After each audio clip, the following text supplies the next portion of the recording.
Thanks so much for joining us today for another episode of 5 and 5. I'm joined today with Mary Ostrowski, and she is the founder of the Drizzle Effect and also the owner of Weems Creek Nursery School. She's agreed today to do our 5 and 5, so if you're ready, we'll jump into it. Yeah, that sounds great. Okay, Thanks great. so much for having me. Of course, thank you for joining us. All right, our first question is, tell us a little bit about you and your business. At the core, I'm an educator. I started off teaching little people, and throughout my career discovered that I really enjoy working with big people too. Okay.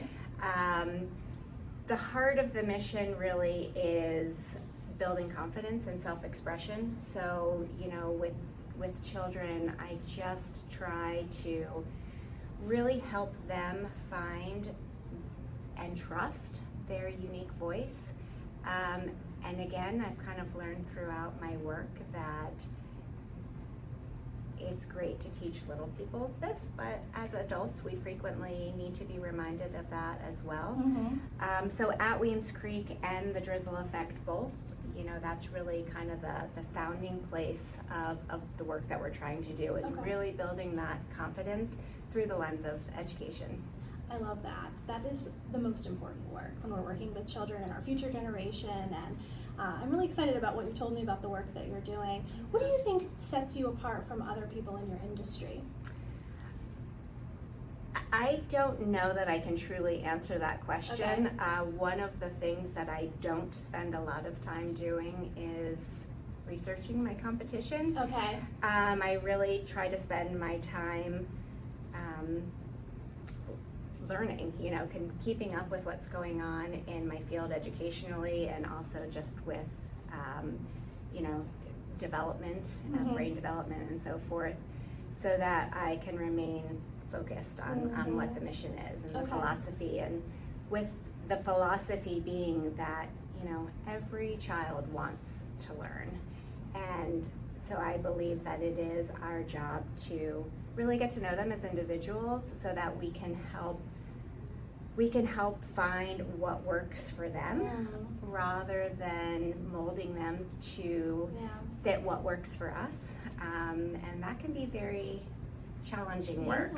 I have a dear friend who frequently says the traits that we admire in adults can be very tricky to manage in kids. Interesting. How true is that? And it's very true. But I think, if our goal is to educate children, not so that they're good in science and math and, language arts, but so that they have skills to be, confident and contributing citizens to society, then those are the types of things that we need to nurture, is kind of what naturally bubbles up for them individually. And I think that's probably what's missing from a lot of things that we see kids doing today, is kind of what makes them an individual and what they like to do themselves. So that's awesome. Yeah, just trying to stay out of the box a little bit for kids. Well, we talked a little bit about some of the things that you've done in the past and some of the successes that you've had, but I'm sure there's been some challenges along the way. Oh boy. What is something that you have found challenging in the past, and how did you overcome that? What did you do? I would say saying no is one of the hardest things. Yeah. And I don't know that I have totally overcome that, but I can say that I've gotten much better at paying attention to that gut feeling. Okay. And understanding, some people call it the little voice inside your head. For me, it is a tangible physical feeling in my stomach. And I have learned that if I kind of ignore it, then I tend to say yes to tasks and get myself involved in things that don't really fit me at the moment, overextend me. But when I do, I say yes to the right things. And I think many of us, particularly women, we're nurturers, so we tend to be people pleasers. And so it's hard to know when it's okay to say no. But understanding that we give people the best when we are really doing something from a place that, again, it's cliche to say aligns with us, but that's kind of what's coming to mind is, you know, when it fits what you're doing and your work, then people are going to get the best out of you. And that's the goal. That's why we say yes anyways, to help people, right? So I think the more we can discern and say yes and no intentionally, people get the best out of us. I love that. And I do think you're right. We have a tendency to say yes and overextend ourselves. And I think women in particular do that. I know I've done it before, and it's something I continue to work on, because you do want to get yourself out there and do all the things, so it becomes difficult to say no, but that's great advice. Well, and it just takes practice, you know, it really takes practice to feel that feeling or pay attention to the little voice or whatever it is. Yeah, that little voice, So you've started a few businesses. What would you tell other women? What advice would you give them if they wanted to start their own small business? You know, I would say dream your dream and map it out. Consider all of the pros, consider all of the cons, and then sit with it for a little bit.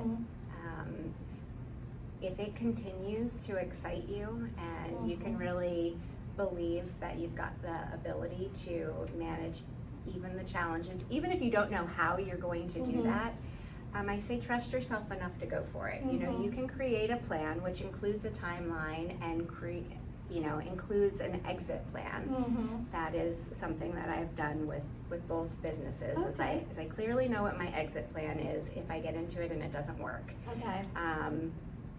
But for both, you know, I've just had this feeling, you know, that it's what I have to do, and I think most of us, you know, again, if it really just doesn't go away, like, you owe it to yourself to try it. So map it out, know your exit plan, you know, take the steps, but don't worry that you don't know the answers. Just, you need to take that step, because then, you know, you start asking questions, and my experience is that the people that you need next just sort of seem to find you. When it's right, when it's the right thing. That's great advice. My last question is, how can women in business help support other women in business?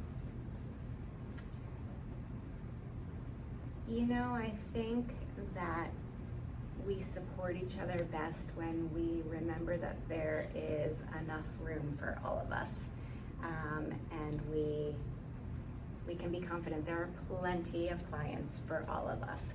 So with that in mind, you know, don't be afraid to refer to a colleague. Don't be afraid to share that social media post if it resonates with you, and don't be afraid to just celebrate another person and what they're doing, because I truly believe that what goes around comes around. Actually, that is truer words have never been spoken. I believe that to be very, very true. There's nothing more as women that we can do to support other women than to, you know, rise each other up. And maybe referring business to them, even to like a competitor. I think that's so important. And that's great. I really appreciate those words, and I know that that's a great message for everyone that's listening today. Thank you. So I really appreciate you doing this, Mary. You've been an inspiration to me, and thanks. I love following all the work that you're doing. Do you want to talk about the books that you have and share the name of the book? And Sure. I have self-published 2 children's books. One which is called Drip, Drop, and Drizzle, a journal to grow your child's confidence. And that was kind of the first interactive journal that I created that started this metaphor of drip, drop, and drizzle. So just like, you know, you have a few raindrops and so forth until you create the kind of the consistency of a drizzle, and it starts getting into the ground, the flowers bloom, the grass grows, and all of that. I really believe that whether it's creating a new habit or building consistency with your creativity is also kind of a process. So that is a journal that celebrates writing and art and mostly ideas. From that came the idea for characters, Drip, Drop, and Drizzle, my 3 little raindrop friends. And they have debuted in one picture book so far called Drizzle and the Letter, which is that experience when, you know, you get in trouble at school, but it was you get in trouble when you're reacting to something that somebody else started. And nothing is more infuriating for a child to get in trouble for something that they didn't begin. Of course. And kind of how to manage that, because we can't control our feelings. They come, but we can control how we choose to respond to them. How we react to them. That's great. Yeah.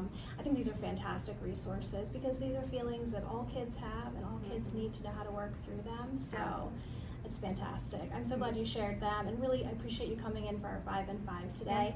Down in the comments, I'm going to link some information about the nursery school, and then also a little bit about the other projects that Mary has going on. And I'm also going to comment how you can get in touch with Mary if you have any questions, and then we can kind of talk about how you can purchase the book and put that in the comments too. Yeah, thank you so much. Thanks everyone. Have a great day.